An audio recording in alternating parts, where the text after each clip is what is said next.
자녀가 종신보험을 가입한 이후에 자녀가 사망을 했어요. 그러면 이 돈은 누구한테 갑니까? 자녀의 자녀한테 가겠죠.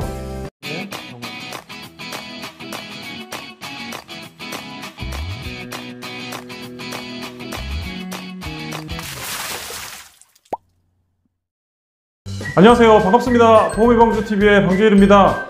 오늘은 또 재미난 사연을 들고 왔는데 이 사연은 제가 고객분께 양해를 구하고 허락을 받은 사연입니다. 종신보험을 가입한 이후에 연금보험으로 전환을 했던 사연인데 가 제목이 있습니다. 엄마의 속마음이 좀 담겨 있어요. 바로 이 내용이죠. 뭐든 해주고 싶었다. 이 사연을 또 보시면 이런 상황에 계신 분들이 크게 도움이 되실 것 같고요. 더불어서 자녀를 사랑하는 우리 부모의 마음은 누구나 다 동일한 것 같아요. 그 내용을 사례를 통해서 소개해드리도록 하겠습니다. 사례 소개를 먼저 해드릴게요. 이게 참 엄마의 마음이거든요. 뭐든 해주고 싶다. 어떤 내용이냐면 편부모 가정에서 자수성가형으로 성공한 사업가 대표님이세요. 대표님께서 자녀를 한 분 두고 계신데 어느 날 방송을 통해서 재무설계 신청을 하셨다고 합니다. 방송을 통해서 재무설계를 신청한 이유가 있느냐라고 말씀을 드려보니까 방송에서는 왠지 공인된 전문가들이 방송을 할 것 같고 제대로 된 솔루션을 제공을 받을 수 있을 것 같은 느낌을 받으셨다는 거죠. 그래서 제가 만족을 했는지에 대해서도 여쭤보고 어떤 플랜을 제안을 받으셨는지에 대해서도 확인을 했습니다. 결과 15세 자녀가 되는 우리 학생에게 고액의 종신보험을 가입을 하게 됐던 사례입니다. 사망 시에는 고액의 사망보험금이 지급이 되고 살아있으면 노후에 목적자금이나 연금전환을 활용할 수도 있지 않느냐. 살아있으나 사망을 하나 두루두루 좋으니 미리 준비를 하자라는 컨셉으로 자녀의 종신보험을 고액의 보험료로 가입했던 사연입니다. 그래서 제가 하나하나 요목조목 필요성에 대해서 확인을 해보고 어떤 부분에 목적성을 두고 보완을 하면 좋을지를 상담을 하기 시작했습니다. 어떤 목적으로 상품을 준비를 하셨느냐? 첫 번째, 사망보장이 필요한가? 이 부분은 한번 짚고 넘어가야 될 것 같습니다. 자, 생각을 잘 해보세요. 부모님이 자녀, 15세가 되는 자녀에게 종신보험을 가입을 해줬는데 종신보험의 근본 목적은 뭐죠? 사망보장이죠. 내가 사망했을 때 남은 유족에게 유족자금이 지급이 되는 거잖아요. 만약에 대표님 되시는 어머니께서 종신보험을 가입하신 다음에 사망을 하시면 사망보험금이 누구한테 가죠?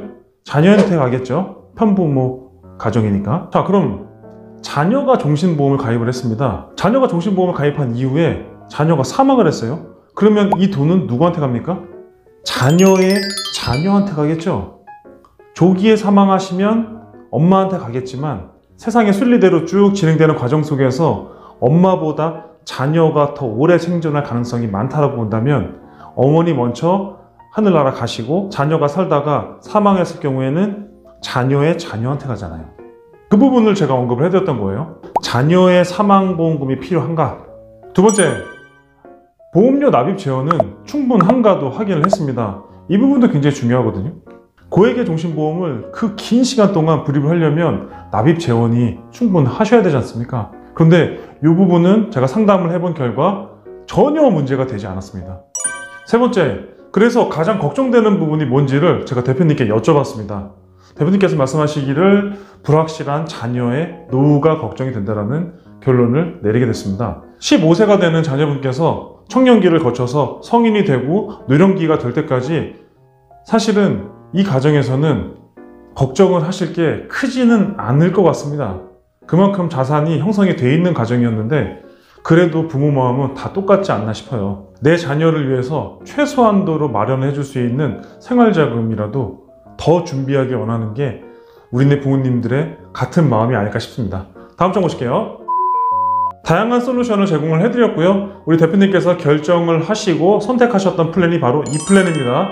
단리 5%를 최저로 보증해드리는 연금보험. 제가 영상을 통해서 많이 소개를 해드렸던 상품이죠. 50만 원을 15년 납으로 가입하셔서 55세 때부터 개시를 하게 되면 종신토록 확정 금액으로 98만 3천 원 정도, 대략 100만 원 정도의 생활자금을 종신토록 지급받을 수 있는 연금보험을 준비를 하게 되셨는데 최대 높은 한도를 원하셨습니다. 그런데 요거는 제가 추가 납입을 이렇게 활용하라고 말씀을 드렸습니다. 이 상품은 추가 납입을 하나, 추가 납입을 하지 않으나 연금 재원은 동일하게 쌓이고 연금액도 10원 한 장 틀리지 않고 똑같이 나오죠. 그에 관련된 영상은 제가 참고용으로 요 위로 하나 올려드릴 테니까 요 영상 한번 확인해 보세요. 가입은 50만 원으로 하셔서 월 100만 원씩 꾸준히 지급받는 걸로 준비를 하셨지만 사실은 추가 납입을 최대한 활용을 해서 연봉 3,600만 원을 마련했던 플랜입니다. 자, 비과세 한도에 대해서도 설명을 드렸습니다. 비과세 한도 때문에 50만 원으로 준비하고 100만 원을 추가 납입을 했던 케이스고요. 이 비과세는 증여나 상속과는 별개입니다. 연금을 받으실 때의 과세, 비과세 여부를 뜻하는 거고요. 화폐 가치나 물가 상승에 관련돼서도 대표님께서는 크게 염려하지 않았습니다. 일부에서는 자녀의 연금보험을 가입할 때 화폐 가치가 낮아지고 물가 상승은 계속 높아질 테니까 연금으로서 활용 가치가 가능하냐를 여쭤보시는 분들이 물론 많은데 대표님께서는 이 내용에 대해서도 이미 알고 계셨습니다. 화폐 가치, 물가 상승 다 떠나서 55세 이후로 연봉 3,600만 원을 종신토록 준비가 된 경우와 그렇지 않은 경우에 대한 차이를 명확하게 알고 계셨기 때문에 이분께서는 이런 결정을 하셨습니다. 제가 서두에 말씀드렸던 부분, 뭐든 해주고 싶었다. 사실은 이거는 막연한 엄마의 걱정인 거예요. 막연한 목적을 저는 구체화시켜서 결과물로 보여드렸던 케이스고요. 이렇게 해서 만족하셨던 우리 대표님께서는 굉장히 고마워하시면서 다양한 요구사항을 저에게 말씀하셨는데 오늘 제가 공개해드렸던 거는 자녀분의 연금을 준비했던 요 케이스를 대표적으로 말씀을 드렸습니다. 오늘 소개한 이 사례는 자녀연금을 준비하시는 분들은 매우 공통적으로 생각하는 비슷한 테마가 아닐까 싶어요.